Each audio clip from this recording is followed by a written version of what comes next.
friends, in the last video we had done the structural formula of all the tenses, and I promised you to bring all the tenses in their detailed form along with the usage. So here I am. Let's begin. The first tense is simple present tense, and it is also called present indefinite. So in some books, if you do find present indefinite, don't get confused. The simple present tense is used in the following 5 scenarios. The first one, to express habitual action. That is, when you do certain things on a regular basis, then we'll be using simple present tense. For example, I do yoga every day.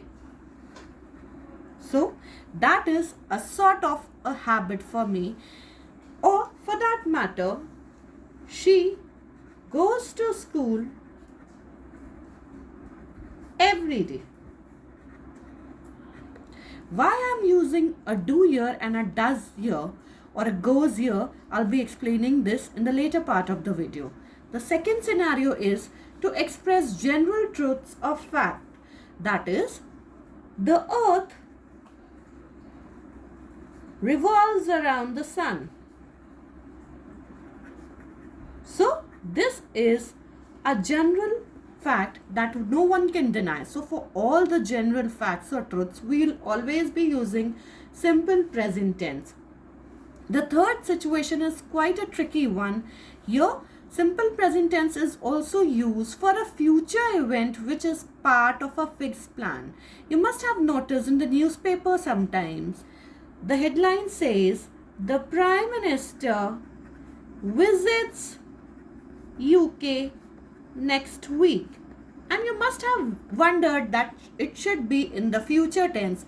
But the Prime Minister's visit is planned in advance, and that's why it is a future event which is part of a fixed plan. So for a fixed plan, we can use simple present tense also. Or for that matter, the school reopens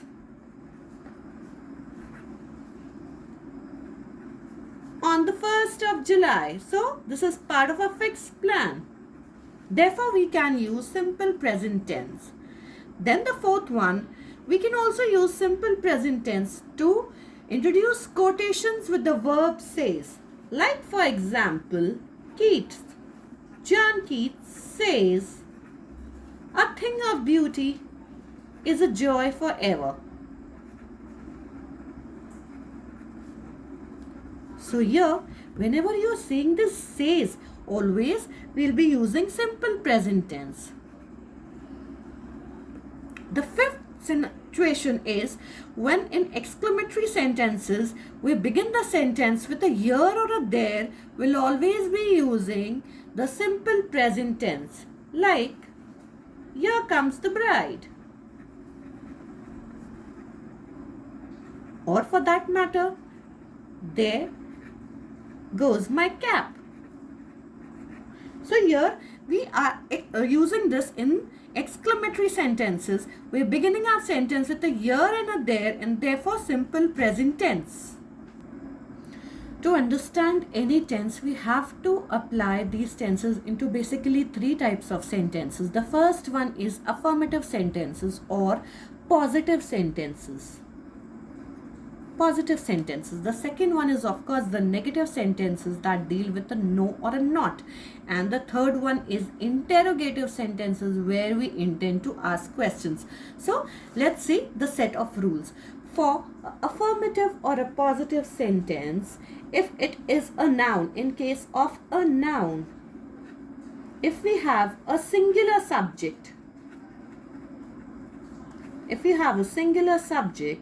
that is Rima or any other name, then we use the verb in the first form and put an S or an ES along with it, and then the object or the rest of the sentence. For example, Rima goes to school every day. So with a go, I'll put an ES because my subject is singular. on the other hand, if I am having the plural subject, then I just put first form of the verb. There is no S on E or S, and then the object of the rest of the sentence, like Rima and her brother go to school every day. So we don't put that S or an ES. Then in case of pronouns, let's see. In case of pronoun, for singular subject, it is a bit different. For plural, it's the same. So with I, though this is singular, the subject is singular, but with I, we never put an S or an ES. It is I go to school. Or for that matter, you go to school every day. Then with he, she, that is the third person pronouns, he, she and it, we put that ES. He or she goes to school every day. Then of course, with the plural subject, the rule is very much the same. It is they, or for that matter, if I'm included in that, we, and we just put the first form of the verb, go to school every day. So I hope it is clear. When our noun or pronoun is the singular subject, we put an S or an ES with the verb, but with plural subject, in case of noun or pronoun, we just go with the first form as it is. In case of pronouns, that is I and you, will not put that S or an ES, though the subject is singular, and will just write go or the first form of the verb as it is. But with the third person, that is he, she and it, we go by the above rule only, and we put an S or an ES. And of course, the plural subjects follow the nouns rule as it is. Now, we do have negative sentences. For negative sentences, the rule is as simple as, if in the positive sentences you are having goes, then you'll just put does not go, because this goes changes to does. So it is Rima does not go to school every day. This is in case of singular subject or singular noun. In case of plural noun, that is Rima and her brother. So here, see, I've just written a go. So here I'll be writing a do. Do not go to school every day. So it is very, very simple.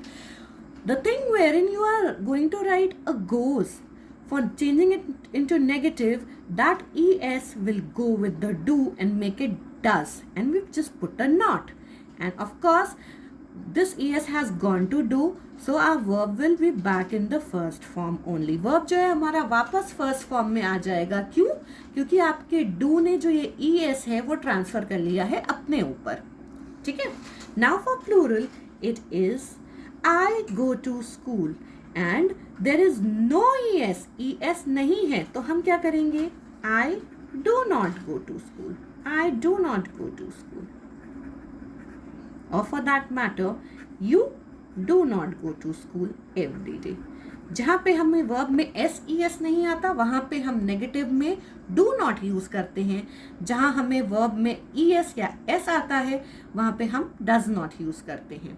Like यर, he, she. So यर I am using an E S, so does not.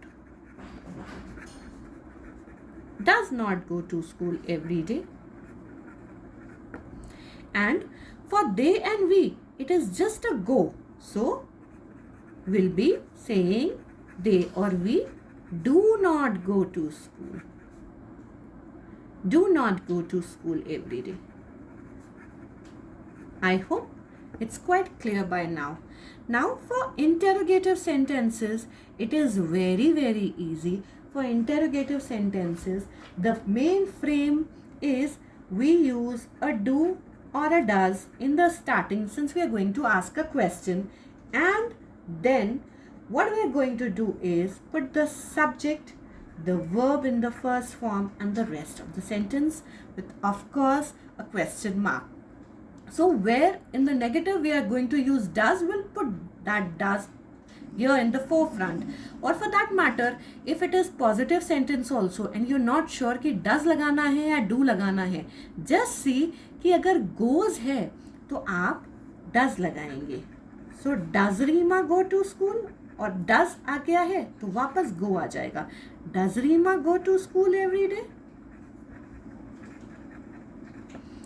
Then here Reema and a brother go है, तो जहां go है हम लगाते हैं do. Do Reema and a brother go to school every day?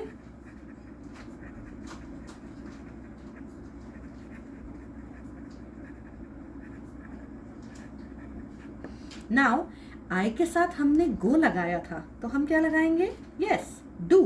Do I go to school every day?